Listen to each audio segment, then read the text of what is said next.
വടകര ആവിക്കൽ പ്രദേശത്തെ കണ്ണീരിലാഴ്ത്തിയ യുവാവിന്റെ മരണം. കല്ലുമ്മക്കായ പറിക്കാനിറങ്ങി കടലിൽ കാണാതായ ഉപ്പാലക്കൽ കൂട്ടിൽ വിതുൽ പ്രസാദിന്റെ മൃതദേഹം രാത്രിയോടെയാണ് കണ്ടെത്തിയത്. വൈകുന്നേരം വിതുലിനെ കാണാതായ നിമിഷം മുതൽ ഒരു നാടാകെ പ്രാർത്ഥനയോടെ കാത്തിരിപ്പിലായിരുന്നു.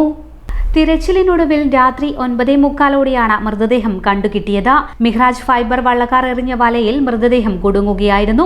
ഫയർഫോഴ്സും പോലീസും നാട്ടുകാരും രക്ഷാപ്രവർത്തനത്തിനായി രംഗത്തുണ്ടായിരുന്നു. സുഹൃത്തുക്കളോടൊപ്പം കല്ലുമ്മക്കായ പറിച്ച് മടങ്ങുമ്പോഴാണ് വിതുൽ പ്രസാദ് അപകടത്തിൽപ്പെട്ടത്. നീന്തി വരുന്നതിനിടയിൽ തിരമാലയിൽ പെടുകയായിരുന്നു. മറ്റുള്ളവർ കരപിടിച്ചെങ്കിലും വിതുൽ പ്രസാദ് മുങ്ങിപ്പോയി. 2 ആഴ്ച മുൻപ് ഗൾഫിൽ നിന്നെത്തിയ വിതുൽ പ്രസാദ് സുഹൃത്തുക്കളായ 2 പേരോടൊപ്പം കടലിൽ ഏതാണ്ട് 100 മീറ്റർ അകലെ കല്ലുമ്മക്കായ പറിക്കാൻ നീന്തി പോവുകയായിരുന്നു. കടലിൽ ഇറങ്ങുന്നത് നല്ല പരിചയമുള്ളവരാണ് ഇവർ. പക്ഷേ പൊടുന്നനെയാണ് അപകടം സംഭവിച്ചത്.